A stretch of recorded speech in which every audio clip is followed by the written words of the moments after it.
आज मुझे गाने दीजिए। ओके रोहित, आपको गाने दिया जाएगा। PDF with annotation. अरे वो कल गलती से दूसरी पीडीएफ चली गई थी, कोई नहीं, आज मैं जो पीडीएफ भेजूंगा उसमें एनोटेशन रहेगा, कल वाला भी रहेगा। गुड इवनिंग, जय हिंद, कैसे हो? मेरी भीगी भीगी सी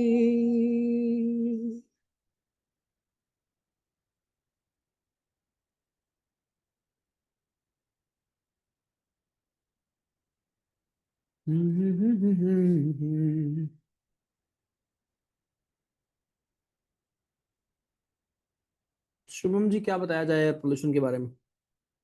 सबको सब पता है। मेरा डेली रूटीन मत जानो तुम, पागल हो जाओगे।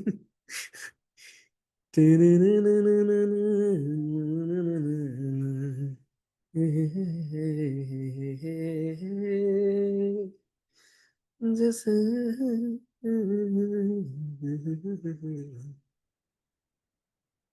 न जाने कब से। एक मिनट देना भाइयों, शुरू करते हैं। होपफुली आप अच्छे होंगे, स्वस्थ होंगे।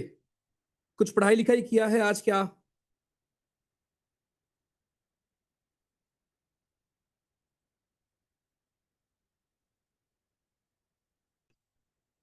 दिन में भाइयों क्या पढ़ाई की आपने, फिर हम करें शुरू।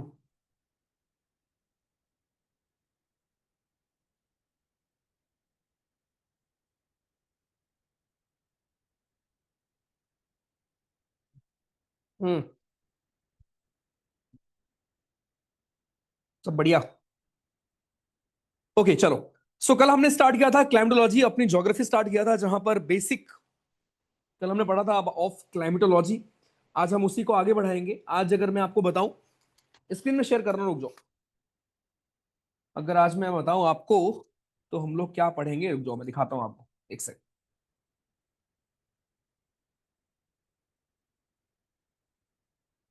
रिवीजन करा? ठंड नहीं लग रही है? ओके। ठीक ठीक ठीक ठीक ठीक ठीक ठीक, इंजरी हो गई, ध्यान रखो भाई। श्लोक जी, ओके भाई, आप पड़ोसी हो मेरे, ठीक है। नहीं, म्यूजिक क्लास क्यों होंगी यार। चलो let me share the screen with you all. So आज का एजेंडा क्या होने वाला है भाइयों और बहनों? सबसे पहले मैं आपको आज ये सिखाऊंगा कि हमारा इन्वर्जन क्या फेनोमेना क्या होता है, what exactly is inversion. Okay, inversion क्या होते हैं हमारे, या क्या होता है इन्वर्जन, वो आप सीखोगे। ठीक है। सो आज की क्लास में हम स्टार्ट करेंगे इन्वर्जन से। यहां मैं लिख दे रहा हूं आज का एजेंडा क्या है। आज भी दोनों क्लास हम बढ़िया से पढ़ेंगे, और मोस्ट प्रोबेबली आज शायद एक टॉपिक, एक दो टॉपिक बचेंगे, बाकी पूरा खत्म हो जाएगा। ठीक है, आज बादल वगैरह पढ़ेंगे हम लोग।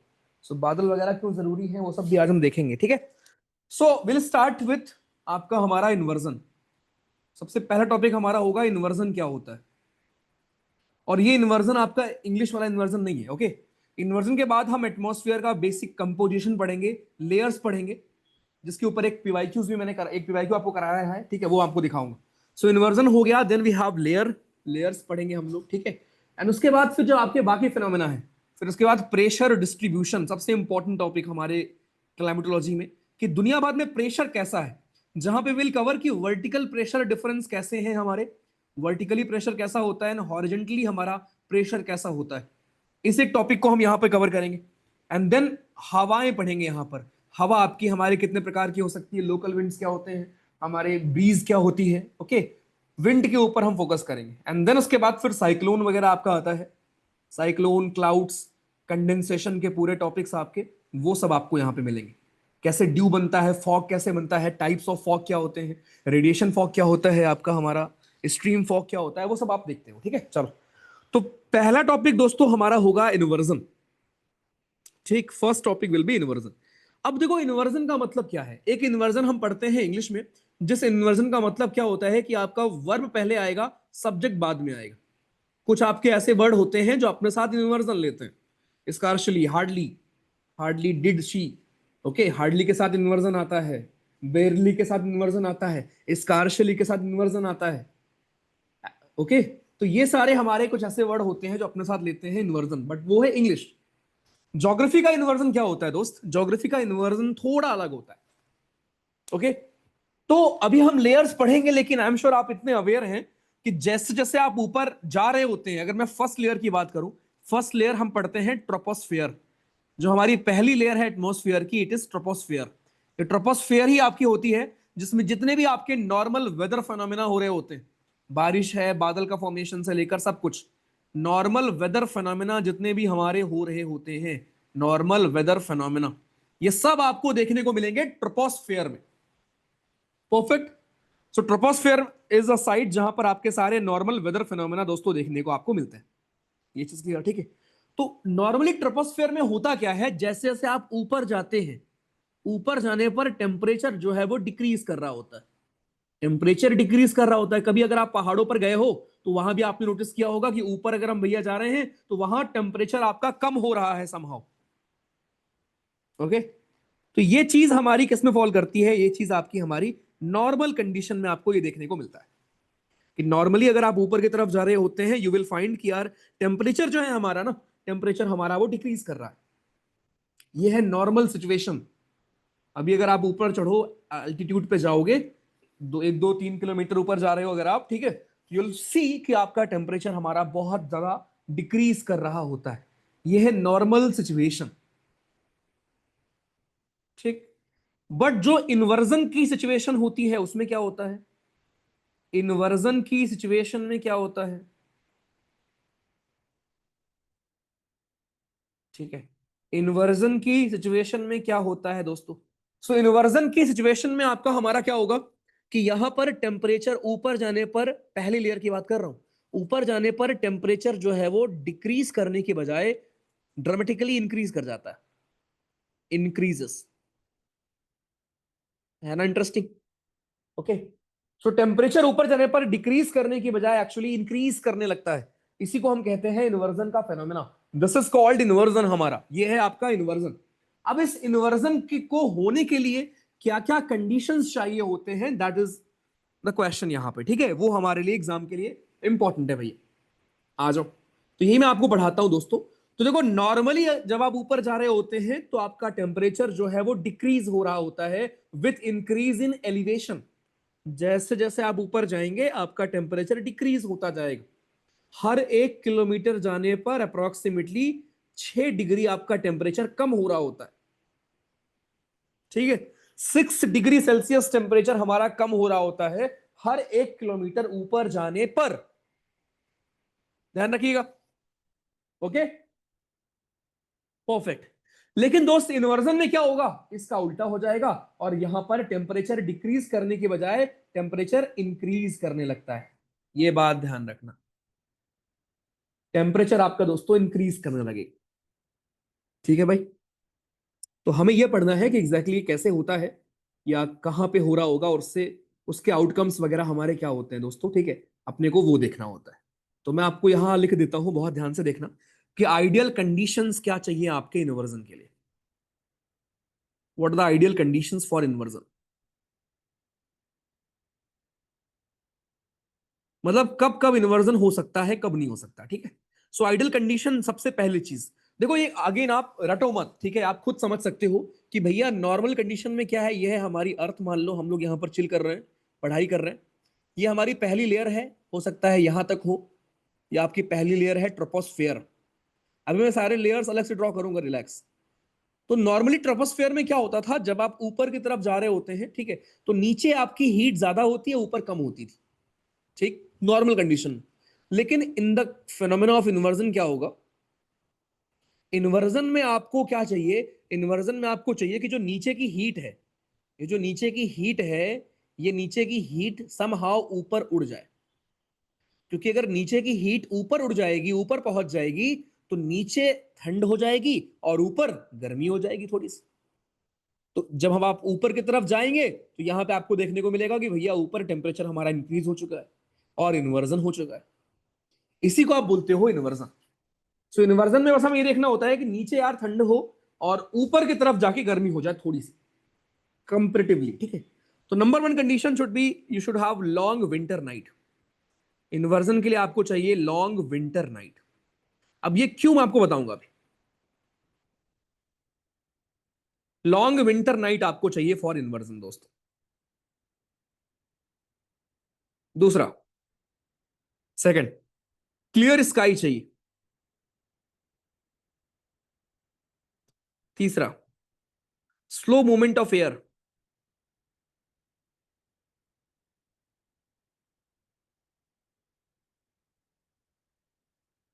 चौथा, स्नो कवर्ड ग्राउंड चाहिए। ये क्यों मैं आपको बताता हूं अभी, ठीक है। So these four are ideal conditions, अगर आपको इन्वर्जन देखना है उसके लिए ये कंडीशंस हैं जो आपको चाहिए। अब विंटर नाइट ही क्यों चाहिए, ऐसा क्यों? बिकॉज देखो दिन में क्या होगा, अगर आप ध्यान से सोचें तो दिन के समय क्या होगा। दिन के समय सन होगा बाहर। सन जी हमारे क्या करेंगे, सन जी हमारे जो अर्थ है, इस अर्थ को गर्म कर देंगे, राइट। अर्थ आपकी हमारी हीट अप हो जाएगी, ठीक। अर्थ में हीट यहां पे आ जाएगी तो नीचे गर्मी रहेगी खूब सारी। लेकिन रात में क्या होगा, रात में अर्थ की जो गर्मी है ये वापस उड़ जाती है, जो आपने बेसिक देखा था टेरेस्ट्रियल रेडिएशन के फॉर्म में। तो जब ये गर्मी दोस्तों आपकी वापस उड़ रही होगी, ओके, इसीलिए आपको विंटर नाइट चाहिए, इसीलिए आपको क्लियर स्काई चाहिए। क्लियर स्काई क्यों चाहिए? आप इमेजिन करो अगर यहां पे बादल होंगे तो क्या होगा। अगर यहां बादल होंगे तो वो इस हीट को जाने देंगे क्या? नहीं जाने देंगे ना। वो इस हीट को वापस नीचे भेज देंगे, वो इस हीट को ट्रैप कर लेंगे, राइट। वो वापस जाने नहीं देंगे इसको ऊपर, मतलब अपने से क्रॉस करने नहीं देंगे हीट को। इसीलिए आपको आसमान साफ चाहिए होता है इन्वर्जन के लिए। बिकॉज जब आसमान साफ रहेगा तो नीचे का जो हीट है वो उड़कर ऊपर पहुंच जाएगी रात में, और नीचे ठंडक हो जाएगी। ऊपर बहुत ऊपर जाकर अराउंड 10-12 किलोमीटर ऊपर जाकर गर्मी हो जाएगी। और यही डेफिनेशन है इन्वर्जन की, कि नीचे ठंड, ऊपर जाने पर गर्मी। कितना सिंपल है। So this is what inversion is, ठीक है। सो इन्वर्जन में जब आप ऊपर की तरफ जा रहे होते हैं दोस्तों, तो क्या होता है इसमें, इन्वर्जन में आप ऊपर की तरफ जा रहे होते हैं एंड यू विल सी कि भैया टेम्परेचर घटने की बजाय अचानक बढ़ने लगता है। वो कैसे होता है? वो होता है कि आसमान साफ होगा, विंटर होगा, तो जो नीचे की हीट है, जमीन की हीट है, वो ऊपर की तरफ उड़ जाएगी। और जब वो ऊपर की तरफ उड़ जाएगी भैया तो क्या होगा, तो नीचे ठंडक हो जाएगी, ऊपर गर्मी हो जाएगी, और ऊपर जाने पर टेम्परेचर आपका इंक्रीज कर जाएगा, राइट। पोल्स पर तो ये फिनोमेना बहुत अच्छे से आपको देखने को मिलता है। स्नो कवर्ड ग्राउंड चाहिए ना आपको, इसका मतलब क्या हुआ, ऑब्वियसली पोल्स वगैरह पे क्या होता है ना, पोल्स पे बिकॉज जमीन पर बर्फ पड़ी हुई है, तो बर्फ में ठंड ज्यादा होगी ना एज कंपेयर टू थोड़ी ऊपर, राइट। बर्फ में ठंड ज्यादा होती है एज कंपेयर टू, राइट, ऊपर थोड़ा, अगर आप ऊपर जाते हो उसी कंपैरिजन में। तो पोल्स पर इन्वर्जन आपको ऑलमोस्ट हर दिन देखने को मिलता है, राइट। ये था दोस्तों हमारा इन्वर्जन। कितना आसान टॉपिक है, कितना प्यारा, कितना आसान टॉपिक है, राइट। देखो नॉर्मल कंडीशन में क्या होता था, आप ऊपर जाएंगे तो भैया जी मौसम ठंडा होता जाएगा, कूल कूल कूलर। लेकिन इन्वर्जन में क्या होता है, नीचे मौसम ठंडा होता है, ऊपर जाने पर ये एक ऐसा जगह आता है जहां पर गर्मी आपको फील होती है। इसी को हम बोलते हैं इन्वर्जन। और इन्वर्जन स्टेबिलिटी लेकर आता है आपके एटमोस्फियर, राइट। बिकॉज नीचे स्टेबिलिटी आपका लेके आ रहा है, बिकॉज नीचे के जो गर्म हवाएं हैं ऊपर उड़ जाएंगी, राइट। बादल बादल बन जाएंगी ऊपर जाकर, या बाकी कुछ और बन जाएंगी। एंड नॉर्मल जो आपका वेदर फिनोमेना है वो चलता रहेगा अच्छे से, ठीक है। तो ये चीज ध्यान रखिए प्लीज, इन्वर्जन होता क्या है। सेकेंडली कि इन्वर्जन हमारा किन किन फैक्टर्स पर डिपेंड कर रहा होता है, ओके। यानी आपके लिए आइडियल कंडीशंस क्या चाहिए हमको इन्वर्जन होने के लिए। अब एक बार मैं आपको यहां दिखाता हूं, ठीक है। देखो, long winter night with clear sky and still air is ideal situation for inversion. The heat of the day, जो दिन भर की गर्मी है, मैंने आपको बताया, वो रात में क्या है ना, उड़ जाती है ऊपर। अब इसीलिए आपको आसमान साफ चाहिए। अगर बादल होते तो भाई उस गर्मी को उड़ने ही नहीं देंगे। अगर बादल गर्मी को उड़ने नहीं देंगे तो गर्मी नीचे रुक जाएगी, और जब गर्मी नीचे रुक जाएगी तो फिर भैया जी कहां से इन्वर्जन हो पाएगा। फिर तो नीचे गर्मी ऊपर ठंड। इन्वर्जन का मतलब नीचे ठंड ऊपर गर्मी। तो ऊपर गर्मी होने के लिए जो जमीन की हीट है उसका ऊपर जाना जरूरी है, इसीलिए आसमान साफ चाहिए होता है।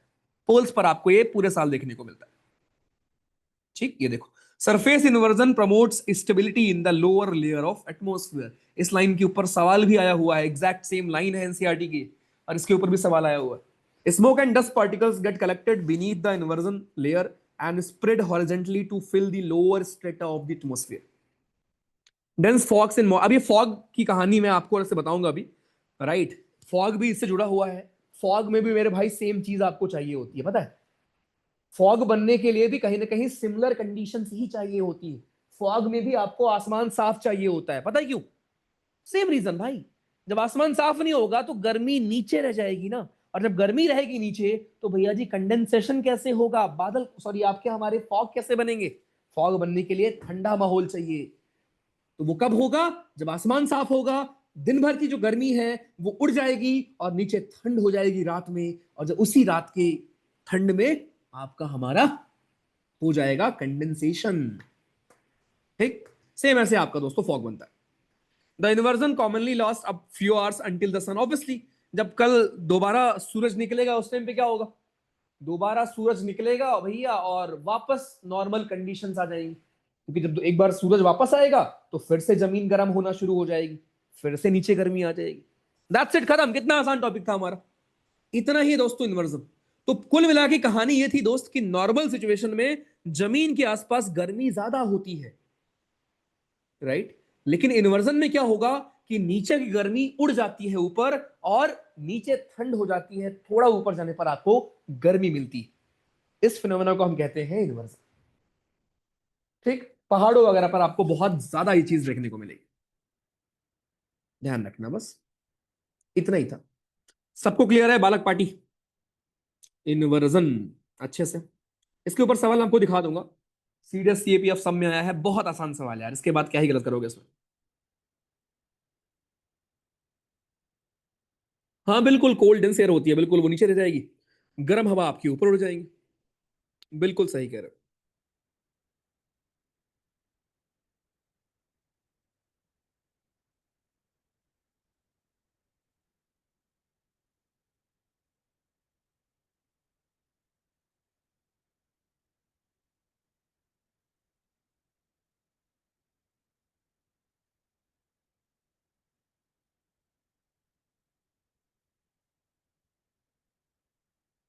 ओके,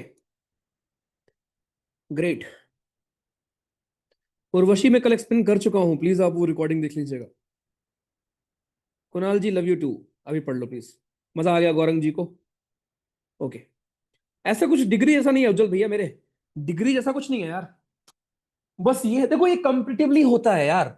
मैं आपको एक बात बताता हूं, जैसे अंबानी के पास बहुत सारे बिलियन डॉलर होंगे, ठीक है, मेरे पास नहीं है ना, तो मैं अंबानी के रिस्पेक्ट में गरीब हूं।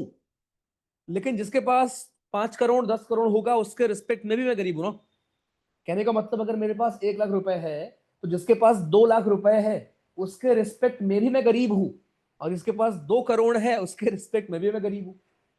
दोनों केस में गरीब हूं। ठीक है। तो ये मत फील करो कि जब मैं आपको ये बोल रहा हूं कि टेम्परेचर इंक्रीज कर जाएगा, तो वो कंपेटिवली होता है कि यार नीचे मान लो 2 डिग्री है, तो ऊपर जाने पर हो सकता है आपको 4 डिग्री दिख जाए, 5 डिग्री दिख जाए, बस ऐसा नहीं कि भैया 20 डिग्री का अंतर आ जाएगा, ऐसा कुछ नहीं, ठीक है। ओके। तो ये चीज है दोस्त, क्वेश्चन अभी नहीं दिखाऊंगा, बाद में दिखाऊंगा। तो दोस्तों ये था हमारा पूरा इन्वर्जन का प्रोसेस। अब हम आते हैं कंपोजिशन ऑफ हमारे एटमॉस्फेयर, राइट। हमारे एटमॉस्फेयर जी पर आते हैं कि हमारे एटमॉस्फेयर जी कहाँ कहाँ है, राइट। कंपोजिशन कैसा है, लेयर्स हमारी कौन कौन सी हैं। बहुत बेसिक है, ठीक है, हम सबको ये चीजें पता होती हैं, लेकिन स्टिल यहां से सीएसई में आपके सवाल आया था, मैं आपको दिखा दूंगा, बट यहां से सवाल आया था सिविल सर्विसेज में आपके। चलो बहुत ध्यान से देखें दोस्तों, हमारे एटमॉस्फेयर है, एटमॉस्फेयर में आपको बहुत सारी लेयर्स दोस्तों देखने को मिलेगी, लेयर्स ऑफ एटमॉस्फेयर। ठीक। और एटमॉस्फेयर कैसे बना हुआ है? गैसेस का एक गुबार है भैया पूरा, राइट। एक गैसेस का पूरा गुबार है। तो इमेजिन करो ये हमारी अर्थ है,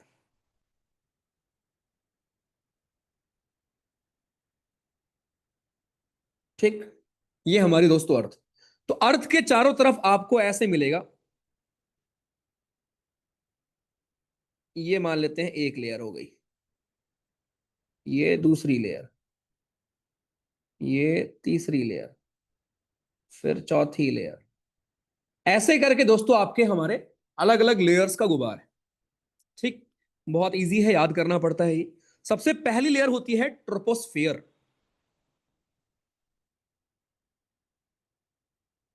ट्रोपोस्फियर, अब यही पर फिर ट्रोपोपॉज आता है, वो मैं बाद में लिख दूंगा, ठीक है। इसके ऊपर आपको मिलेगी स्ट्रेटोस्फेयर। स्ट्रेटोस्फेयर, स्ट्रेटोस्फेयर के ऊपर यूल फाइंड दोस्तों मेसोस्फेयर। नीचे डायग्राम में आपको भी दिखा दूं। मेसोस्फेयर, मेसोस्फेयर के आप और ऊपर जाओगे यूल फाइंड आइनोस्फेयर। आप उसको बोलो या थर्मोस्फेयर बोलो, दोनों चीज बोल सकते हो, थर्मोस्फेयर या ionosphere. And then at last you have exosphere. और फिर उसके बाद आप ऊपर जाते रहेंगे। तो ये तो हो गया नॉर्मल लेयर। और इवन ये भी सवाल आता है सीडीएस में, इवन सीएपीएफ में भी आ रखा है, एनडीए में तो आता ही है, ठीक है, कि भैया लेयर्स जरा लगाइए ऑर्डर में, troposphere, stratosphere, mesosphere, thermosphere and exosphere. ठीक। एक ट्रिक होता है, trust, do not trust in the examination, ऐसा करके। बट यार सच बताऊं अगर तुम्हें इसके लिए ट्रिक चाहिए तो फिर भाई पढ़ाई बेकार है हम लोग की यार। इसके लिए क्या ट्रिक चाहिए? Troposphere, stratosphere, mesosphere, thermosphere, exosphere. तो ये दोस्त आपकी लेयर्स हैं जब आप ऊपर की तरफ जा रहे होते हैं, ठीक है। मान लो आप ऊपर की तरफ जा रहे होते हैं, दीज आर द लेयर्स जो आपको दोस्तों वहां पर देखने को मिलेंगे, ठीक। अब इन लेयर्स में क्या क्या है वो आपके एग्जामिनेशन के लिए इंपॉर्टेंट है, वो बहुत ध्यान सुनना। सबसे पहले जो हमारी लेयर है which is troposphere. So this troposphere is famous why? Because इस ट्रोपोस्फेयर में यूल फाइंड आपके जितने भी नॉर्मल वेदर फेनोमेना वगैरह हो रहे हैं, जो मैंने आपको भी बताया, जितने भी नॉर्मल वेदर फेनोमेना है वो आपको देखने को मिलेगा ट्रोपोस्फेयर में। जितने भी नॉर्मल वेदर फेनोमेना, मतलब कुछ भी बारिश से लेकर कुछ भी दोस्तों हो रहा है, ए टू जेड, सब कुछ यूल यूल फाइंड एट हमारा यहां पर, ठीक है। आपको हर एक चीज देखने को मिलेगा दोस्तों ट्रोपोस्फेयर में। जितने भी बारिश हो रही है, बादल का फॉर्मेशन हो रहा है, सब कुछ ट्रोपोस्फेयर में होता है। एक और चीज ध्यान रखना, ट्रोपोस्फेयर आपका दोस्तों हमारे इक्वेटर पर ज्यादा होती है। इक्वेटर के ऊपर आपका ये एकदम, मैं 3D बना नहीं सकता, बट समझ जाना इक्वेटर के एकदम ऊपर की मैं बात कर रहा हूं, ठीक है। सो इक्वेटर के ऊपर आपका ज्यादा होता है, टिल लगभग आपका 18 किलोमीटर तक होता है इक्वेटर के ऊपर, ठीक। और पोल्स पर दोस्तों आपके हमारे लगभग 8 किलोमीटर तक ही होता है। पोल्स पर यहां पर 8 किलोमीटर ही होता है। और ये सवाल आता है कि जरा बताओ जो हमारी पहली लेयर है ट्रोपोस्फियर, वो ज्यादा कहां पे है, इक्वेटर पर या फिर पोल पर? तो वो ज्यादा होती है दोस्तों इक्वेटर पर। क्यों, ये आपके मन में सवाल आएगा, वाई भैया वाई? उसका रीजन दोस्त ये होता है, बिकॉज इक्वेटर पर आपको पता है कि भैया इक्वेटर पर गर्मी होती है, राइट। यहां पर सन होता है, गर्मी होती है। तो गर्मी में क्या होगा, जो यहां के पार्टिकल हैं ऊपर उठेंगे और बहुत ऊपर तक उठ जाएंगे। बिकॉज गर्मी बहुत ज्यादा होती है इक्वेटर पर एज कंपेयर टू पोल, तो बहुत ऊपर तक हवाएं जो होती हैं वो उड़ जाती हैं। तो बादल का फॉर्मेशन बहुत ऊपर तक होता है। और आपको पता है पहली लेयर कहां तक होती है, जहां तक आपके बादल वगैरह बनते हैं, राइट।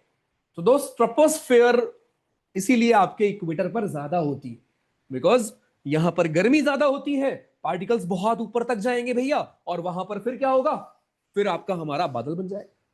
हर एक पॉइंट, ट्रस्ट मी, क्लाइमेटोलॉजी या ज्योग्राफी से आपको इश्क होगा, इश्क। और कुछ भी रटना नहीं पड़ेगा, ये मेरा प्रॉमिस है। अभी तो मैं तुम्हें सिखा रहा हूं, उसके जब क्वेश्चंस आपको मैं दिखाऊंगा, साथ साथ मैं पीवाईक्यूज भी दिखा ही रहा हूं, बट स्टिल एक बार आप एक लाइन से हम मैं एक काम करूंगा। आपके एनडीए के लास्ट 3-4 पेपर के सारे ज्योग्राफी के questions, same for CDS, same for CAPF, and selected questions आपके सीआरसी के, राइट। जब हमारा पूरा ज्योग्राफी खत्म हो जाएगा then हम ये करेंगे। अभी एग्जामिनेशन के पहले तो हम करेंगे ही यार, उस टाइम पे तो हमारी रिस्पॉन्सिबिलिटी है। बट जब ये पोर्शन खत्म होगा तब भी मतलब विल हैव वन क्लास जिसमें ये सारी चीजें करेंगे। तो इसलिए बहुत प्यार से पढ़ो, ठीक है। कुछ भी रटना नहीं, क्यों हो रहा है ये भी समझो, ठीक है। 18 तक क्यों है, ज्यादा क्यों है इक्वेटर पर, ये लेयर ज्यादा इसलिए है बिकॉज इक्वेटर पर गर्मी ज्यादा होती है, ज्यादा ऊपर तक हवाएं राइज कर जाएंगी, इसलिए। ओके। उसके बाद टिल 50 किलोमीटर तक आपका होता है स्ट्रेटोस्फेयर। तो एक सवाल बन सकता है कि जरा बताओ स्ट्रेटोस्फेयर कहां पे ज्यादा होगा। तो देखो 18 किलोमीटर से 50 जाना ये ज्यादा होगा, या 8 किलोमीटर से 50 जाना ये ज्यादा होगा? तो आप खुद देख लो। ऑब्वियसली पोल्स पर ज्यादा होता है स्ट्रेटोस्फेयर। क्यों?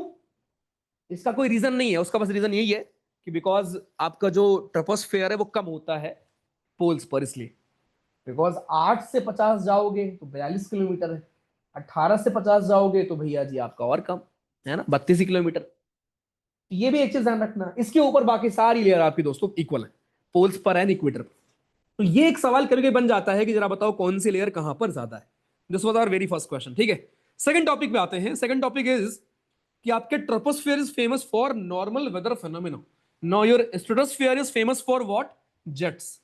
यहां पर हमारे जेट्स वगैरह उड़ते हैं। जितने भी आपके जेट्स वगैरह हैं दोस्तों, आपके कहां उड़ते हैं? स्ट्रेटोस्फियर में उड़ते हैं। आपकी ओजोन लेयर यहीं पर आपको मिलेगी, स्ट्रेटोस्फियर में। तुरंत रिकॉल करो यूवी ए बी सी के साथ भैया जी क्या संबंध होता है? ए को नहीं रोकता ओजोन, बी को पार्शली रोक पाता है, ब्लॉक कर पाता है, सी को फुल्ली ब्लॉक करता है। ये चीज भी ध्यान रखना है, ठीक है? ग्रेट। तो stratosphere is famous for jets as well as ozone layer यही मिलती है। उसके बाद मेसोस्फियर। मेसोस्फियर पूरी खाली लेयर है। मेसोस्फेयर में आज सच कुछ नहीं है, बस ये ध्यान रखना कि मेसोस्फेयर में आपके जो मीटियोर्स वगैरह होते हैं वो आके वहीं पर बर्न करते हैं। ओके, जो आपके मीटरॉइड्स वगैरह होते हैं वो आपके हमारे आकर वहीं पर बर्न करते हैं, यहीं पर जल जाते हैं। ऑल्दो जल के ऊपर से आते हैं, मेसोस्फेयर में आपको देखने को मिलते हैं। देन थर्मोस्फेयर में आपको दोस्तों आयंस मिलेंगे, जो आपकी रेडियो वेव्स के सिग्नल वगैरह होते हैं।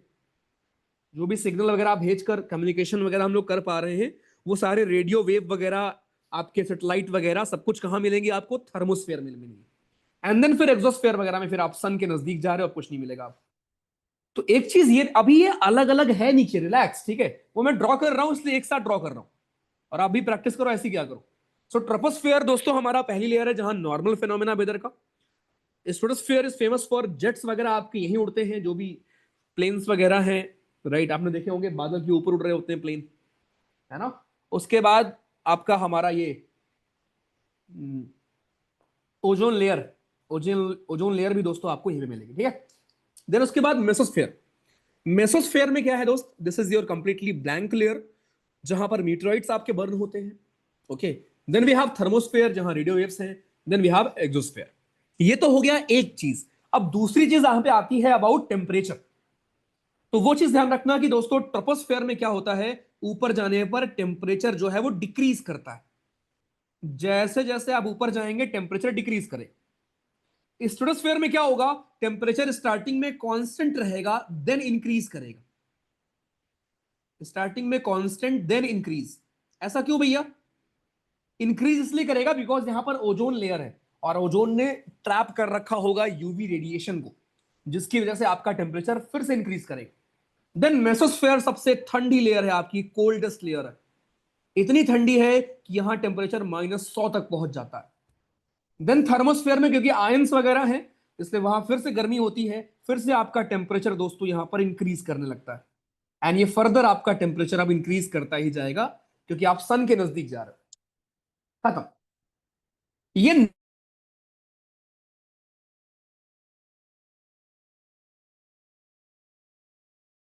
से डिक्रीज करेगा, उस रेट को आप कहते हो normal lapse rate. Normal lapse rate जो कि कितना था? हर 1 किलोमीटर जाने पर अप्रोक्सीमेटली 6 डिग्री का डिक्रीमेंट हो रहा था। तो पहली लेयर विच इज ट्रोपोस्फेयर, यहां टेम्परेचर डिक्रीज करता है ऊपर जाने पर। दूसरी लेयर स्ट्रेटोस्फेयर में स्टार्टिंग में कांस्टेंट रहेगा लेकिन फिर इंक्रीज करेगा। तीसरी लेयर हमारी मेसोस्फेयर, जहां पर जो कि आपकी कोल्डेस्ट लेयर है, यहां टेम्परेचर बिल्कुल ड्रॉप कर जाता है -100 तक। थर्मोस्फेयर में फिर इंक्रीज करेगा एंड फर्दर इंक्रीज करता जाएगा। This was normal situation. जब इन्वर्जन होता है तो ट्रोपोस्फेयर में भी ऊपर जाने पर टेम्परेचर इंक्रीज करता है। बस। तो ये था दोस्तों हमारा पूरा लेयर की कहानी। अब ये मैं आपको दिखा रहा हूं, ये सब यहां पे लिखा है, रिलैक्स, ठीक है? हर एक चीज आपको मिलेगी। But if you want to draw this, please draw this right now. Please draw करो, ड्रॉ करो। चाय आई है मेरे लिए यार, चाय पी लो ना। तुम लोग ड्रॉ करो बढ़िया से। 1 मिनट, ड्रॉ करो। क्या लैग हो रहा है?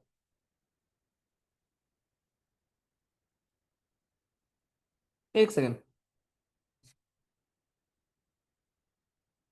लैग कुछ हो रहा था क्या? 1 मिनट। अभी ठीक है? अभी ठीक है? All good? ठीक है। अरे वो थोड़ा सा मैं वैसे लिख रहा था यार, ये जो मैं तिरछा होके लिख रहा था दोस्त, वॉइस लैग नहीं करेगी यार सागर जी। चलो प्लीज नोट कर लो, ठीक है? इसको नोट, प्लीज नोट करो।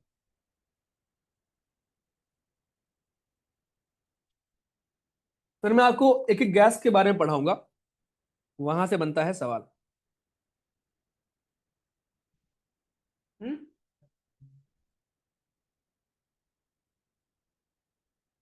हम्म हम्म हम्म हम्म।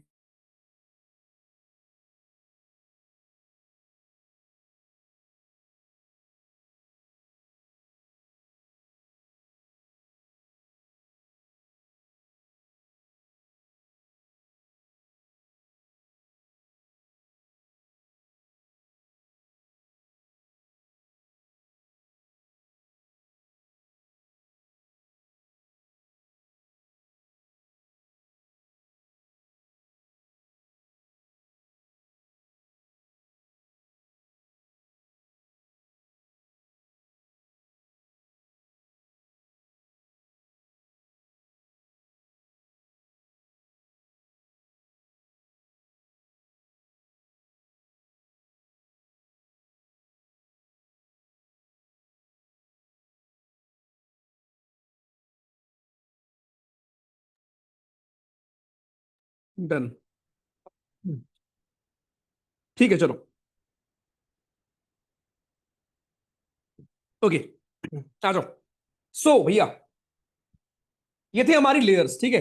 अब हम गैसेस के बारे में देखेंगे, एंड ऑल्सो हम ये देखेंगे कि यार जो आपकी गैसेस हैं, ठीक है, ये गैसेस हमारी कितनी कितनी हैं, एंड ऑल्सो इनके बारे में जो कुछ खास बात है।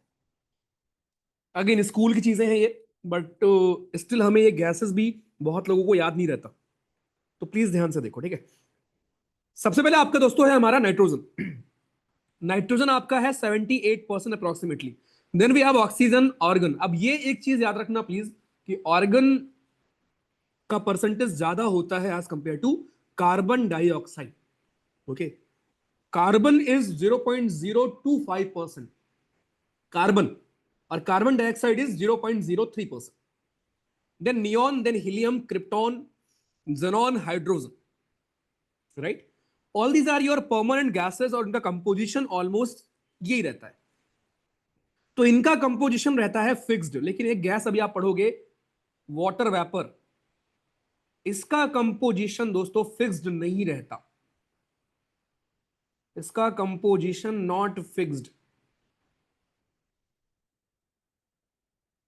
ये भी एक सवाल आया हुआ है कि क्या वाटर वेपर का कंपोजिशन फिक्स रहता है या नहीं रहता, ठीक है। तो कुछ इंपॉर्टेंट गैसेस के बारे में हम यहां पर देखेंगे, एंड देन उसके बाद फिर हम पढ़ेंगे कि किसका कंपोजिशन क्या है। एंड ऑल्सो मैं आपको वाटर वेपर के ऊपर कल 2 पीवाईक्यू दिखाए थे, ऐसे ही बाकी गैस के ऊपर भी पीवाईक्यूज आए हैं। आ जाओ, बहुत ध्यान से देखना। पहला है आपका दोस्तों CO2।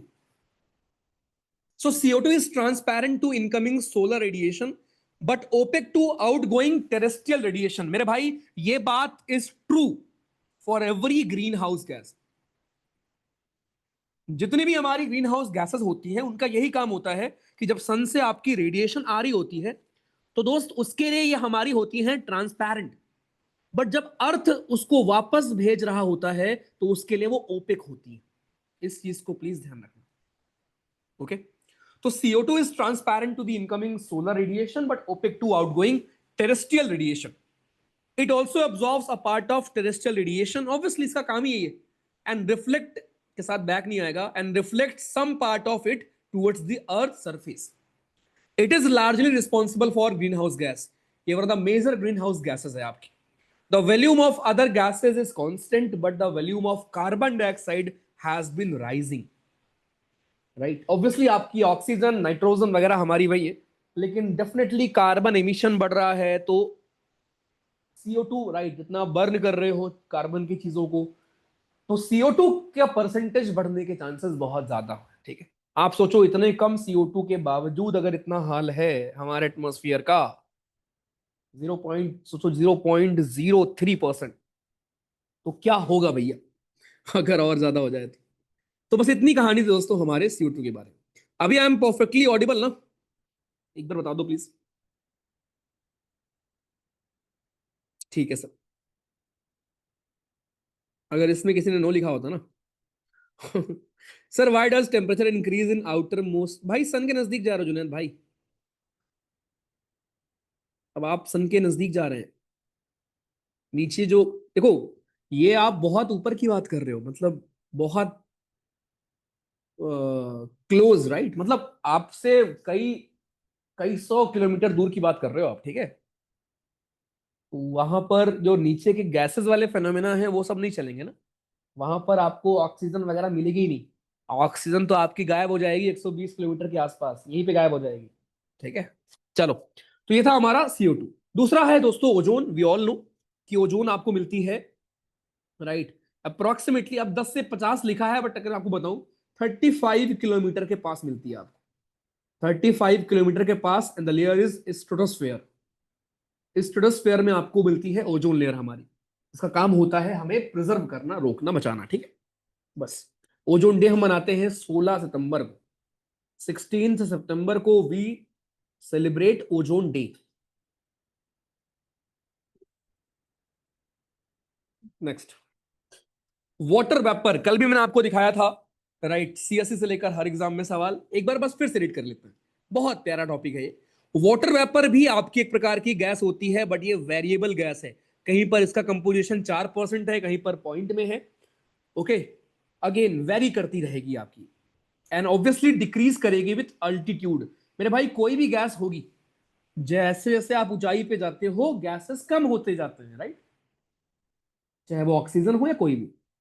In the warm reason लगभग 4% होती है ये, बाकी कोल्ड रीजन में आपको लगभग 1% से भी कम मिलेगी।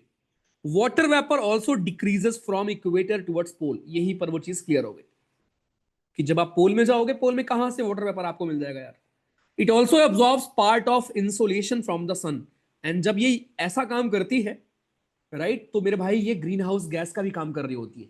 तो प्लीज ध्यान रखना, water vapour is also a type of green house gas. ये भी आपकी एक प्रकार की दोस्त green house gas. It acts like a blanket allowing the earth neither to become too cold not too hot. Very very important मेरे भाई, जितनी भी ग्रीन हाउस गैस है उनके अंदर यही क्वालिटी होती है कि वो बैलेंस मेंटेन करके रखते हैं। अगर वो ज्यादा हो जाएंगे तो गर्मी ज्यादा कर देंगे, और अगर वो कम हो जाएंगे तो ठंड ज्यादा पड़ जाएगी। इसीलिए इनका होना भी जरूरी होता है ग्रीन हाउस गैसेस का। ये स्टेबिलिटी एंड इंस्टेबिलिटी के लिए, दोनों के लिए रिस्पॉन्सिबल होता है। ज्यादा हो जाएंगे तो दिक्कत कर देंगे, कम हो जाएंगे तब भी दिक्कत कर देंगे। इसीलिए इनका एक एडुकेट नंबर मेंटेन होना भी जरूरी होता है हमारे एटमॉस्फेयर के लिए, ठीक। तो this was about water vapour, one of the important gases हमारी। देन आपके डस्ट पार्टिकल्स, राइट। इन्हीं डस्ट पार्टिकल्स के चारों तरफ जाकर कंडेंसेशन होता है। जैसे मान लो ये डस्ट पार्टिकल हैं, इन्हीं के चारों तरफ यहाँ जो आपके वाटर वेपर के पार्टिकल्स होंगे, वेपर होंगे, वो कंडेंस हो जाएंगे लिक्विड ड्रॉपलेट्स में, और ये ऐसे ही आपके यहां पर बन जाते हैं बादल। So dust particles are generally concentrated in the lower layers of the atmosphere. इसीलिए अगर आप दिल्ली वगैरह में देखोगे, ओके, तो एक लिड होती है। लिड का मतलब क्या होता है, ऐसे ऊपर से छाई हुई है, धुंध छाई हुई है, राइट, ऐसे एक गैसेस का गुबार है। तो डस्ट पार्टिकल, मतलब इसको फॉग भी हम नहीं बोल सकते, इसको स्मॉग बोलते हैं। जब फॉग में आपके ऐसे डस्ट पार्टिकल स्मोक मिक्स हो जाए उसको स्मॉग बोलते हो, ठीक। दूसरा, higher concentration of dust particle is found in sub tropical and temperate regions due to dry winds. जहां पर ड्राई विंड्स होंगी, राइट, वहां पर यूल फाइंड ज्यादा पार्टिकल्स आपके डस्ट पार्टिकल्स के। Dust and salt particles act as hydroscopic nuclei. वही बात है कि हाइड्रोस्कोपिक न्यूक्लियाई का मतलब इन्हीं डस्ट पार्टिकल के अराउंड क्लाउड का फॉर्मेशन हो जाता है, कंडेंसेशन हो जाएगा और बादल का फॉर्मेशन हो जाता है, ठीक। ये आपकी हमारी कुछ ग्रीन हाउस गैसेस हैं। Carbon dioxide maximum role play करती है, मीथेन, क्लोरोफ्लोरोकार्बन, ओजोन गैस, ठीक है, नाइट्रस ऑक्साइड, ओके। तो ये हमारी कुछ ग्रीन हाउस गैसेस हैं। इवन H2O भी होती है। वाटर वेपर भी आपके एक प्रकार की ग्रीन हाउस गैस होती है। तो यहां पे सवाल जो बनेगा ना वो बस ये बनता है, जैसे ये वाटर वेपर में जो लिखा था यहां से पूछ सकता है, या आपसे CO2 के बारे में पूछ लेगा। कंपोजिशन का इवन ऑर्डर भी आता है एग्जामिनेशन में। और दोस्त, ये नहीं पूछेगा एग्जामिनर, एग्जामिनर तुमसे ये पूछेगा, ध्यान रखना, समझदार है examiner. So neon, helium, krypton, xenon, hydrogen, right, ये ऑर्डर याद रखना। चलो आज तो लेयर्स पढ़ लिया आपने, आपने बेसिक कंपोजिशन पढ़ लिया, ठीक है दोस्तों। वही कहानी है जो आपको बता चुका। ट्रोपोस्फेयर की सारी बातें वही है, देख लो। ऊपर जाने पर लगभग 1 डिग्री कम होता है फॉर 165 मीटर, जो कि होता है ऑलमोस्ट वही 1 किलोमीटर जाने पर 6 डिग्री का डिफरेंस। ठीक, एवरेज हाइट है वो आपकी, ठीक है, सब कुछ वही सेम है जो आपने पढ़ा है, सब कुछ सेम। अब ये ट्रोपोपॉज क्या होता है, राइट? तो दोस्त, जो मैंने आपको अभी ट्रोपोस्फेयर वगैरह पढ़ाए थे, बस उसमें एक चीज ध्यान रखना कि जैसे आपकी पहली लेयर हो गई, मान लो ये पहली लेयर, ये पहली लेयर हमारी थी ट्रोपोस्फेयर, ठीक है। सो नीचे से लेकर यहां तक आपको मिली ट्रोपोस्फेयर, जिसमें नॉर्मल वेदर फिनोमेना हुए। उसके बाद दोस्तों, ट्रोपोस्फेयर के बाद दूसरी लेयर आपकी आती है स्ट्रेटोस्फेयर, मान लेते हैं। सेकेंड लेयर इज स्ट्रेटोस्फेयर, ठीक, यहां से लेकर यहां तक। अब जो आपका ये बीच में थोड़ा सा जोन होगा ट्रोपोस्फेयर और स्ट्रेटोस्फेयर के बीच में, इसी को आप कहते हैं tropopause. Tropopause, buffer zone basically. Buffer zone का मतलब क्या हुआ कि यहां पर ये वो जोन है जो ना ट्रोपोस्फेयर में आएगा ना स्ट्रेटोस्फेयर में आएगा, ठीक है, दोनों के बीच का जो गैप होता है, इसको आप बोलते हैं ट्रोपोपॉज। ऐसे ही फिर इसके ऊपर आएगा स्ट्रेटोपॉज, यहां पर विल फाइंड स्ट्रेटोपॉज, ठीक। देन उसके बाद आपको ऊपर मिलेगा मेसोस्फेयर, देन उसके ऊपर मिलेगा मेसोपॉज, राइट? तो ऐसे ही ट्रोपोस्फेयर के ऊपर ट्रोपोपॉज, स्ट्रेटोस्फेयर के ऊपर स्ट्रेटोपॉज वगैरह मिलेंगे आपको, देख लो। ऐसा जोन जो सेपरेट करता है ट्रोपोस्फेयर को फ्रॉम स्ट्रेटोस्फेयर, उसको बोलते हैं।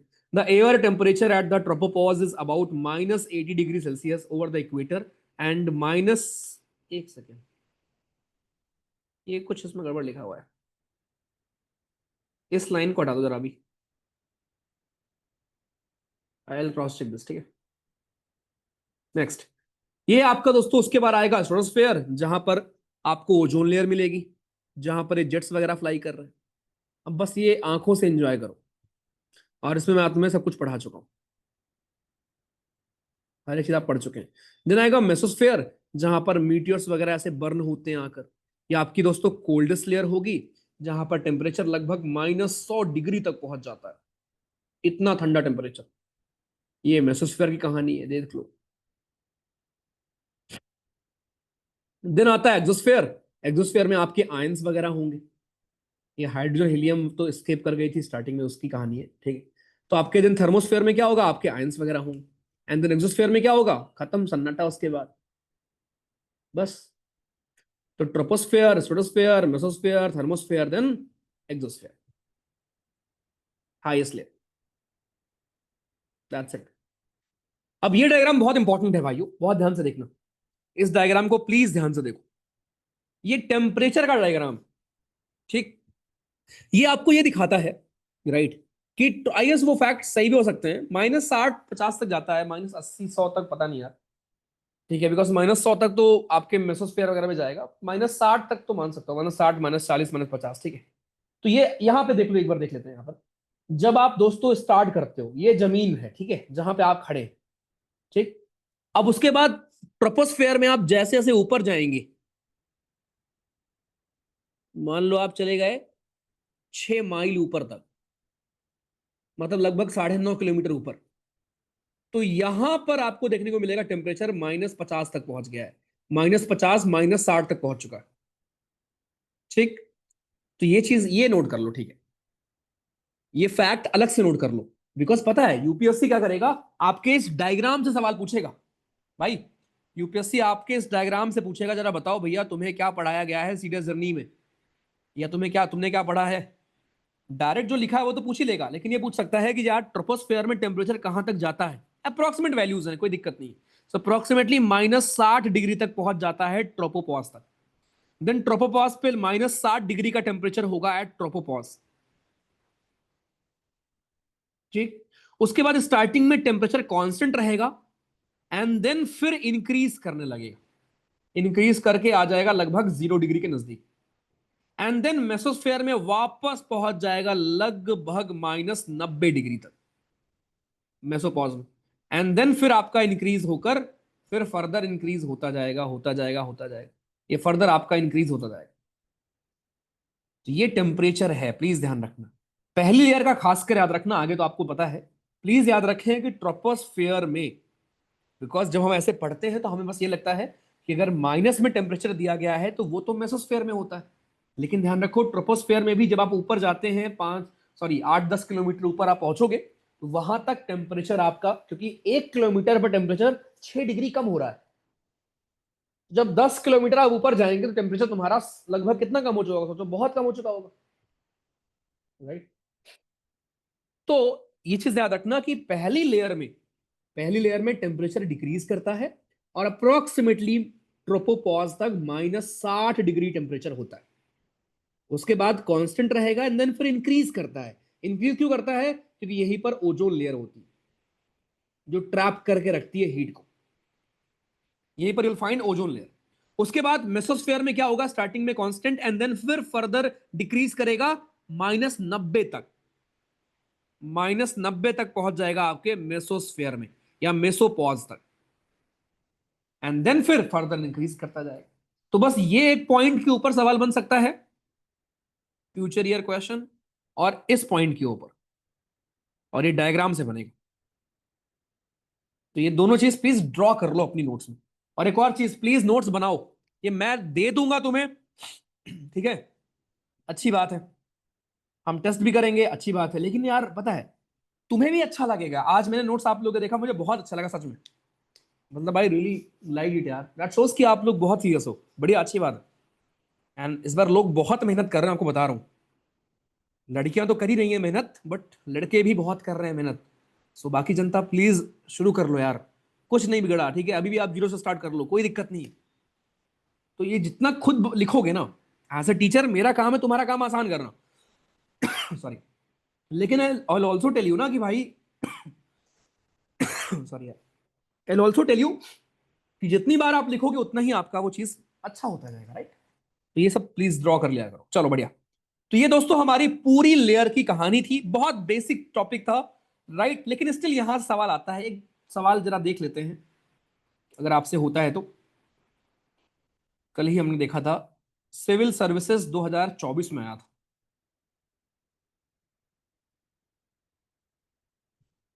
हम्म। क्वेश्चन नंबर सेकंड, चलो जवाब देना पोल।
हो गया प्रभु?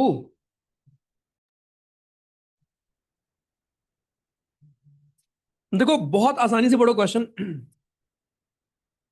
Thickness of the troposphere at the equator is much greater as compare to pole. सही बात है भैया, एट द इक्वेटर हीट जो है वो ज्यादा ऊपर तक पहुंच जाती है, स्ट्रॉन्ग कन्वेक्शनल करंट होती है। कन्वेक्शन वर्ड का मतलब कल पढ़ाया था, ऊपर हीट का ट्रांसफर।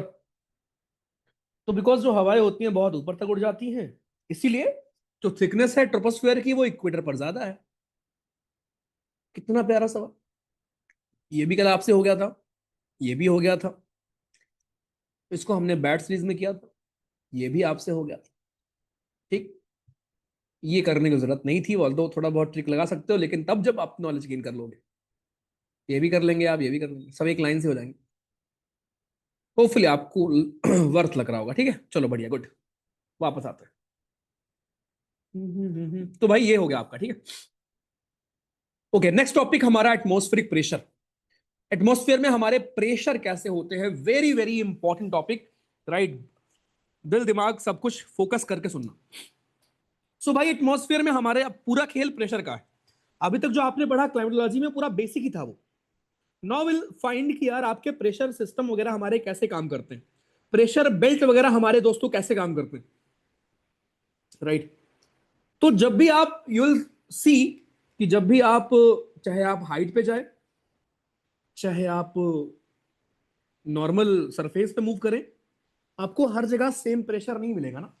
कभी एक दोस्तों अगर आप पहाड़ों पे जाओ, आई एम श्योर आप गए होंगे, पहाड़ों पे अगर आप जा रहे हो, नीचे आप वैली में रहते हो कुछ और प्रेशर फील करते हो, यहां पहुंच जाते हो कुछ और प्रेशर फील करते हो, राइट।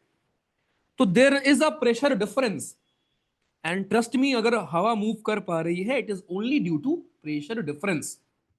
ओके, एयर और विंड में डिफरेंस क्या होता है, यही होता है। एयर जो होती है वो हवा होती है, जब हवा मूव करती है उसी को हम विंड कहते हैं। एंड विंड क्यों पॉसिबल है, only due to difference in pressure, जिसको आप प्रेशर ग्रेडियंट बोलते हो।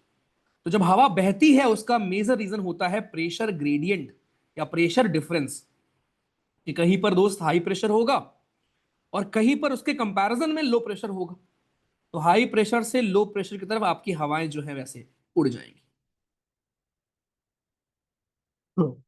ठीक है भाई, बस ये चीज अपने को भाई साहब यहां पर ध्यान में रखना था। ठीक, चलो अब ध्यान से कहानी सुनो बस।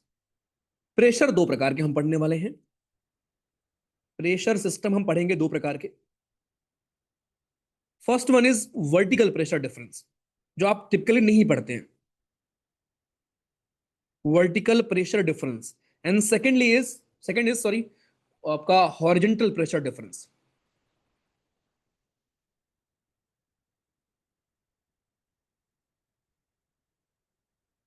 ठीक है, हॉरिजेंटल प्रेशर डिफरेंस, वर्टिकल है ना हॉरिजेंटल।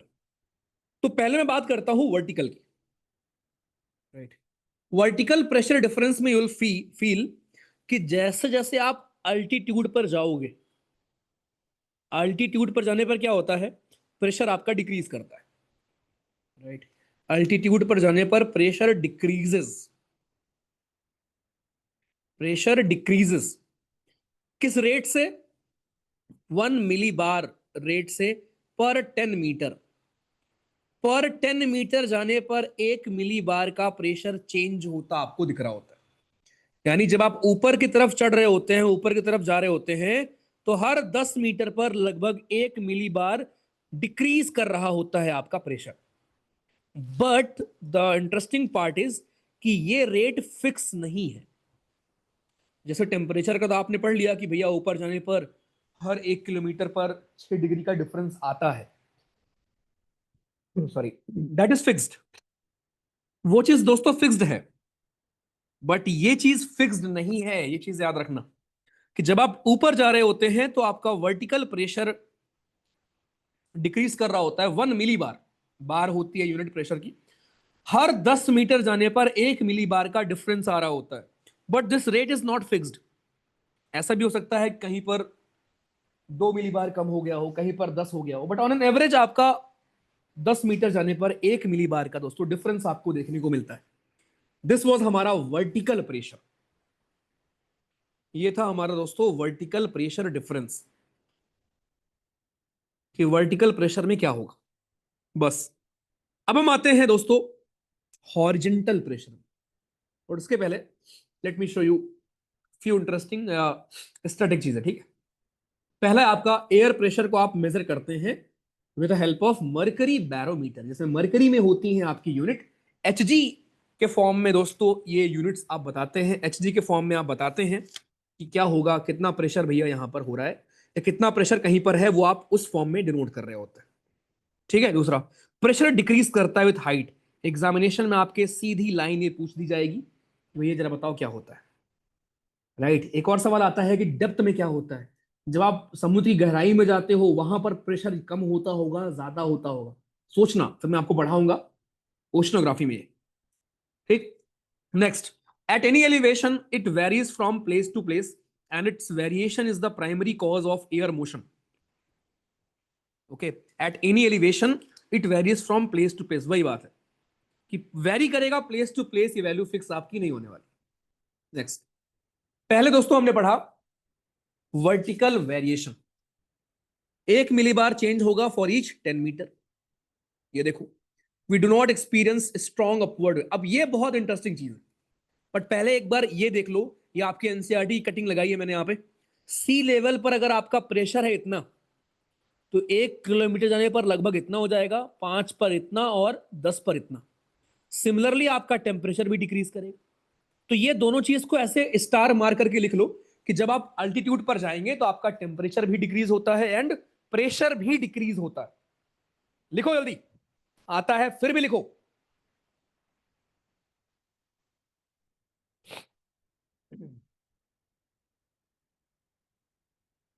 क्या खतरनाक स्लाइड है, देख रहे हो? बेहतरीन डिजाइन, हीरो बन जाओगे तुम। Okay great. तो ये एक चीज हो गई दोस्तों, ठीक है। आ जाओ नेक्स्ट, हॉरिजॉन्टल प्रेशर डिस्ट्रीब्यूशन, सबसे इंपॉर्टेंट यही है। अब आपके दिमाग में ख्याल आएगा कि यार भैया, हम लोग हॉरिजॉन्टल पर फोकस क्यों क्यों मतलब करते हैं इतना? और भैया जो हम लोग हवाएं पढ़ते हैं, हम लोग ये पढ़ते हैं ना कि पुरवैया बह रही है, पछियाओं बह रहा है, हवा एक पॉइंट से दूसरे पॉइंट में बह रही है। कभी आपने नोटिस किया कि मैं आपको बोलूं कि हवा नीचे से ऊपर चल रही हो? वो राइज करना अलग चीज है, हवा का मूवमेंट अलग चीज होता है।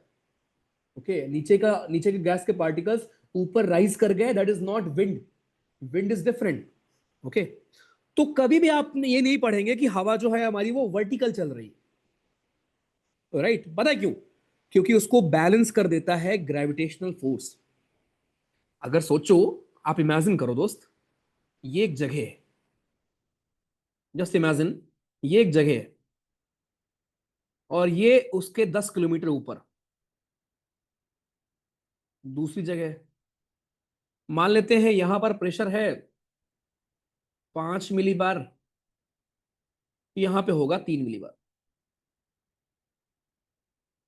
तो बिल्कुल ये हाई प्रेशर है, ये लो प्रेशर है।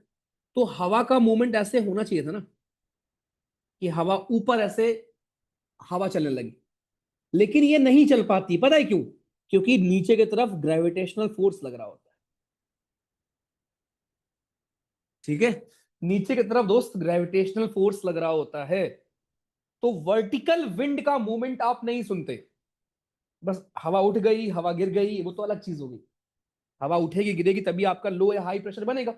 लेकिन विंड कभी भी दोस्तों वर्टिकली नहीं चलती, विंड हमेशा हॉरिजेंटली चलती है। क्यों? क्योंकि वर्टिकल प्रेशर डिफरेंस को ग्रेविटी जो है वो बैलेंस आउट कर देता है। इसलिए अगर बैलेंस आउट ना करता, तो जो आज आपको देखने को मिलता है पछिया पुरवैया, फिर कुछ और आप नाम रखते हैं, नीचे से ऊपर जाने वाली हवा का, ऊपर से नीचे वाली हवा का, राइट? इसीलिए तो ये चीज याद रखिए। अब दोस्तों हम आते हैं हॉरिजेंटल प्रेशर डिफरेंस पर। बहुत प्यार से सुनना कहां पर क्या प्रेशर है, एंड सारी चीजें आपकी यहीं पर क्लियर मैं कर दूंगा, एक दो डायग्राम।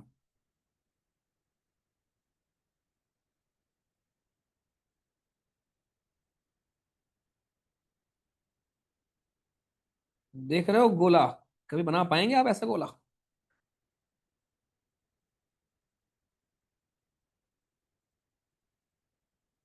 ये हो गई भैया एक जगह, ये हो गई दूसरी जगह,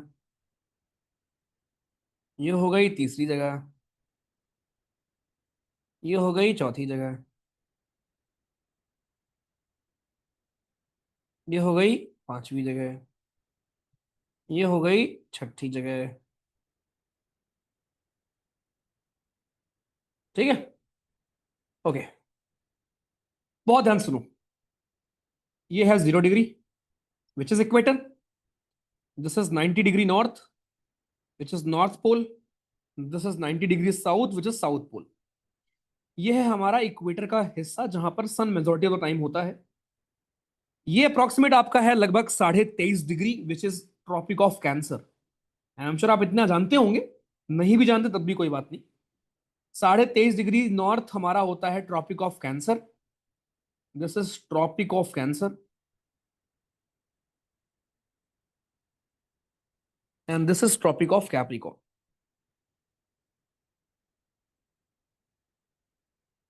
कैप्रिकॉर्न, ठीक है। Tropic of cancer and capricorn, ठीक है। उसके ऊपर ये है दोस्तों आपका हमारा यहां एक और रीजन लगभग 66.5 डिग्री के आसपास का, यानी ऊपर 80 से 90 डिग्री। सेम यहां पर लगभग 66.5 डिग्री साउथ। तो ये कुछ हमारे लैटिट्यूड्स हैं इंपॉर्टेंट। अब हमें देखना है हॉरिजॉन्टल प्रेशर कहां पर कैसा होगा। आप सबके पास कॉमन सेंस से आपको इतना समझ है कि यार भैया, इक्वेटर पर, इक्वेटर पर होती है गर्मी। इसका मतलब हवाएं राइज कर जाएंगी इक्वेटर की, और नीचे बन जाएगा लो प्रेशर। बोलो हाँ भैया, परफेक्ट। सिमिलरली अगर पोल्स की मैं बात करूं, पोल्स पर ठंड होगी, हवा वहां डिसेंड करेगी, तो यहां बन जाएगा हाई प्रेशर पोल के नजदीक। दोनों पोल्स पर क्या बनेगा? High pressure, high pressure. तो ये जो तीन प्रेशर आपने देखे, ये प्योरली है on the basis of temperature. यार जहां टेम्परेचर कम, वहां पर जमीन पर हाई प्रेशर बन रहा है, बिकॉज ठंडा एरिया है, हवा ठंडी होगी, गिर जाएगी नीचे। और जहां पर भैया प्रेशर आपका हमारा, जहां पर गर्मी होगी, वहां पर जमीन पर लो प्रेशर बनेगा, बिकॉज नीचे के पार्टिकल्स ऊपर उड़ गए होंगे। तो जमीन पर दुनिया में तीन जगह पर प्रेशर क्या होगा आपको समझ में आ चुका है कि इक्वेटर पर लो प्रेशर, पोल्स पर हाई हाई दोनों जगह होगा। ओके, अब आगे ध्यान सुनना, रटना नहीं है, समझो। अब दोस्त क्या होगा, जैसे आप देखोगे ध्यान से, इक्वेटर की जो गर्म हवाएं होंगी जो राइज करेंगी, कुछ हवा इधर जाएगी, कुछ हवा इधर आएगी, कुछ हवा नदर्न हेमिस्फेयर में जाएगी, कुछ हवा सदर्न हेमिस्फेयर में जाएगी। कुछ दूर जाने के बाद क्या होगा, यह हवा मॉइस्चर पिक कर लेती है, बिकॉज जब आपकी हवा मूव कर रही होगी तो ऑब्वियसली वो कुछ देर के बाद क्या करती है, मॉइस्चर पिक कर लेगी, और मॉइस्चर पिक करके वो गिर जाएगी। मॉइस्चर पिक करके दोस्त गिर जाएगी, अप्रोक्सीमेटली 23.5 डिग्री के आसपास वो गिर जाएगी। और अगर हवा गिर रही है, इसका मतलब जमीन पर बनेगा हाई प्रेशर।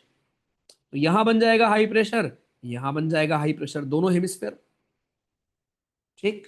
ओके, उसके बाद, उसके बाद ये हवा इधर जाएगी, पोल की ये हवा इधर आएगी।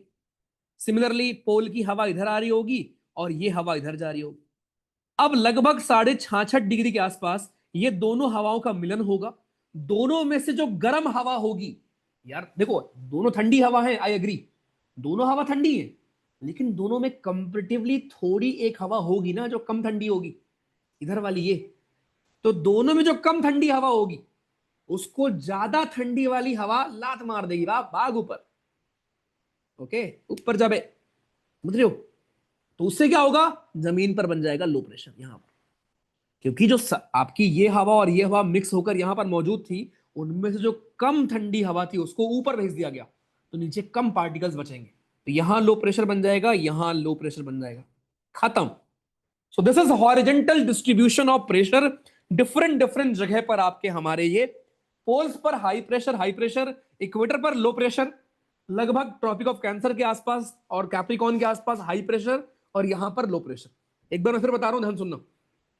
इक्वेटर पर दोस्त गर्मी होगी, नीचे के पार्टिकल्स ऊपर उड़ जाएंगे, नीचे बन जाएगा लो प्रेशर।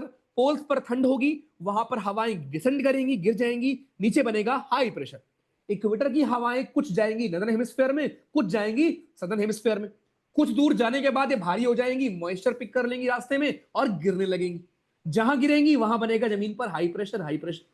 फिर ये हवाएं ऊपर जाएंगी, पोल की हवाएं आएंगी, दोनों हवा मिक्स होगी, दोनों में जो गर्म हवा होगी वो राइज कर जाएगी, और नीचे बन जाएगा लो प्रेशर। तो low high, low high, low high, low high, clear? This was हमारा हॉरिजॉन्टल प्रेशर डिफरेंस, अप्रोक्सीमेट कहां पे क्या होगा।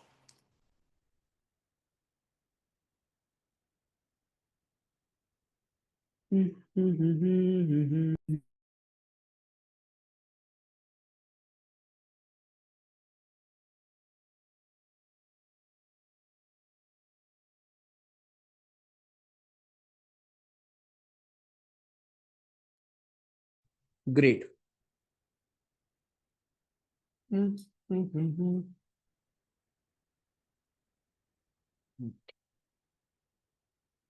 सर तो जेट्स -50 में। सागर जी, जब आप एरोप्लेन से जाते हो बाहर टेम्परेचर ऐसे ही होता है भाई। आपको क्या लगता है भाई, बाहर क्या गर्मी होती है अंदर कैबिन में आप होते हो ना एयरप्लेन के, उधर अलग चीजें होती है, ठीक है। बाहर बहुत ठंड होती है, माइनस में होता है टेम्परेचर, ठीक है। मानो मैंने सही तो करा दिया उसको यार। बाप रे भैया, क्या लिख रहे हो ये सब। साथ साथ नोट्स बनाओ, आपकी मर्जी। सर जैसे अभी सर्दी है, इसका मतलब अभी हाई प्रेशर बना होगा हमारे। बिल्कुल प्रज्वल जी, शाबाश। प्रज्वल यार ना कंपेटिबली होता है, और प्रज्वल अभी हाई प्रेशर बना है ना, इसीलिए भारत की तरफ हवाएं नहीं आ रही हैं। क्यों? क्योंकि जहां हाई प्रेशर बना है वहां से हवाएं जाती हैं बाहर ना, इसीलिए बारिश नहीं होती विंटर में हमारे यहाँ। बहुत कम बारिश होती है ना, और जो बारिश होती है उसका रीजन कुछ और होता है। बट गर्मी में क्या होगा? गर्मी में प्रज्वल हमारे यहाँ पे होगा लो प्रेशर, और जब हमारे यहाँ पर लो प्रेशर होगा तो बाहर की हवाएं हमारे यहाँ आएंगी, और साथ में मॉइस्चर लेकर आएंगी, और टिंग टिंग टिंग हो जाएगा। ठीक। रोशन जी लिखना छुट्टी। रोशन तुम्हारी क्लास से छुट्टी कर दूंगा मैं। भैया इतना सही लग रहा है, ड्रॉ करते करते पढ़ने में मजा आ रहा है। ओके यार भाई, आई होप समझ भी आ रहा हो शॉर्ट में रिपीट कर तो दिया प्रभु यार। आ जाओ। तो ये था आपका यार, अगर हम देखें हॉरिजेंटल प्रेशर, तो दो तरह के प्रेशर डिफरेंस हमने पढ़े। वर्टिकल में क्या होता है, हॉरिजेंटल में क्या होता है। अब हवाएं चलाएंगे, बट हवा चलाने के पहले एक और डिफरेंस पूछता है आपसे एग्जाम में। तो अगर एग्जामिनेशन में पूछे कि थर्मली इंड्यूस्ड प्रेशर कौन है, इनमें से थर्मली इंड्यूस्ड प्रेशर हमारे कौन कौन।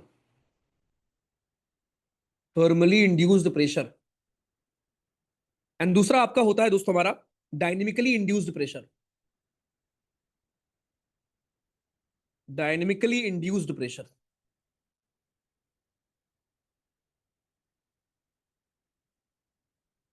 ठीक। So thermally induced and dynamically induced. Thermally induced में कौन कौन आएगा?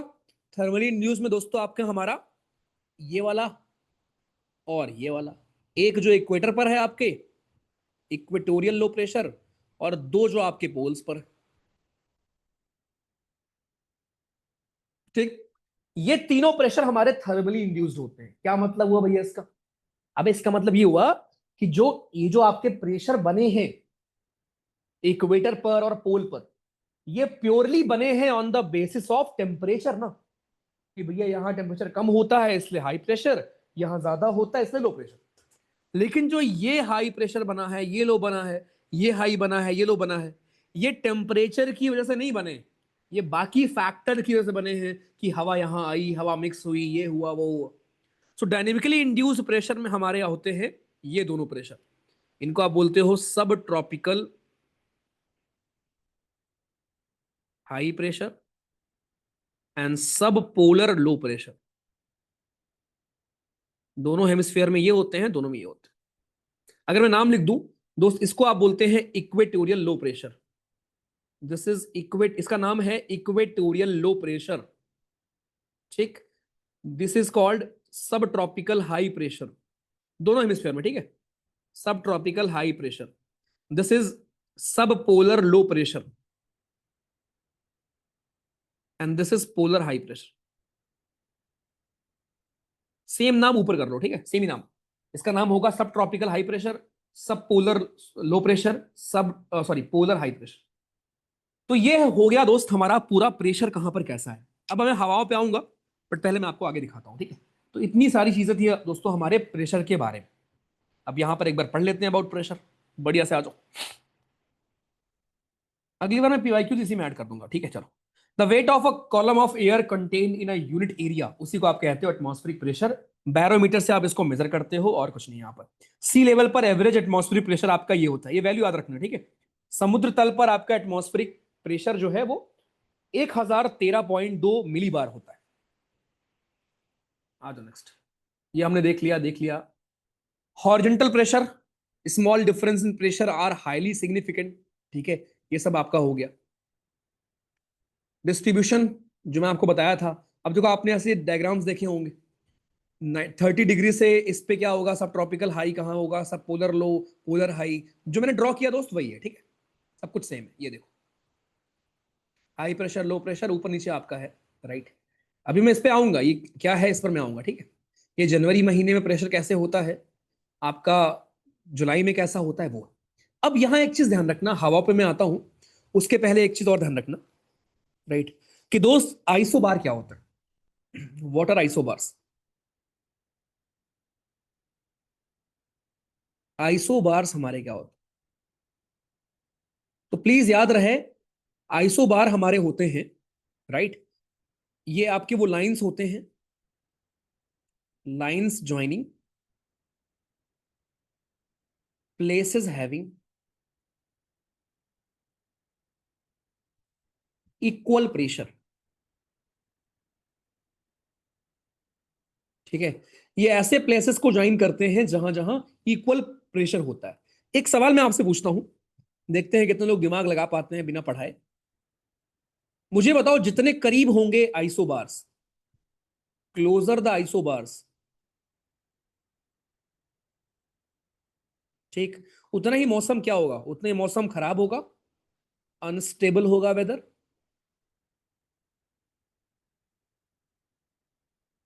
ठीक, या उतना ही अच्छा वेदर होगा। चलो देखते हैं, गेस करिए, जितना आइसोबार हमारा होगा क्लोज, मौसम पे क्या इम्पैक्ट पड़ेगा।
वाह सर,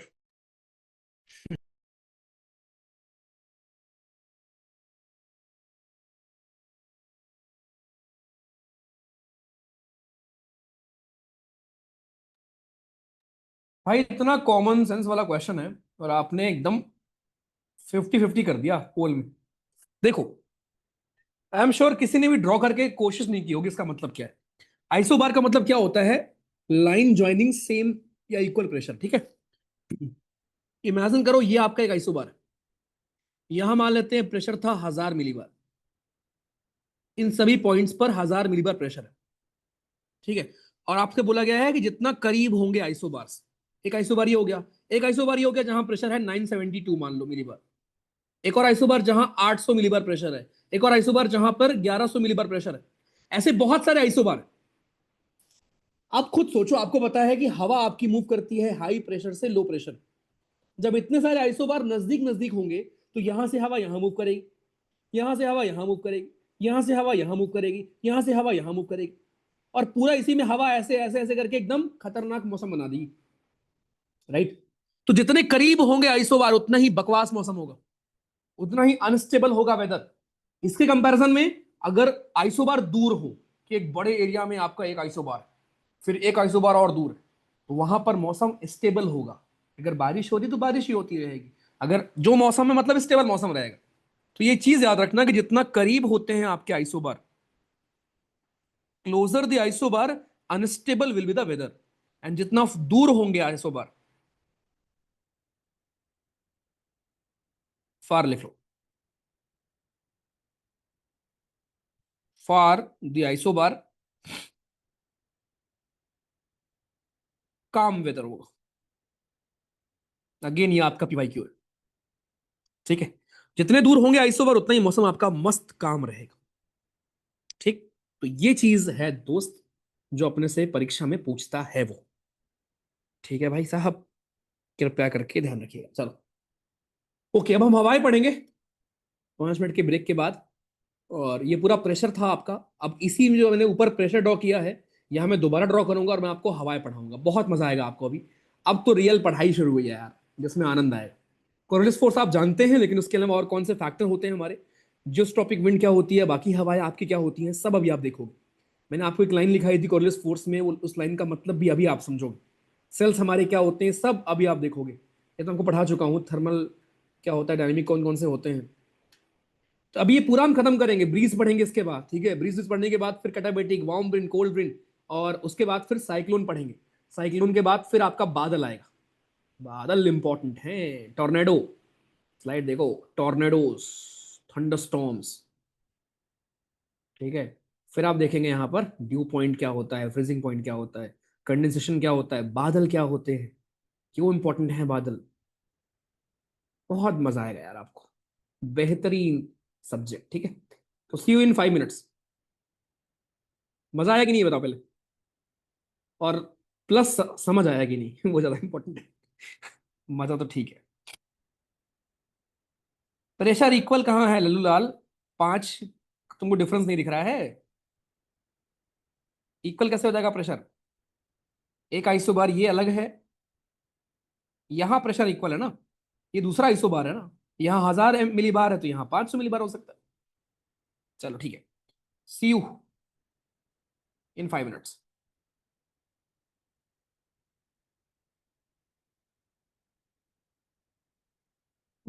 और आज खत्म करेंगे इसको, ठीक है। रोना मत इसके बाद।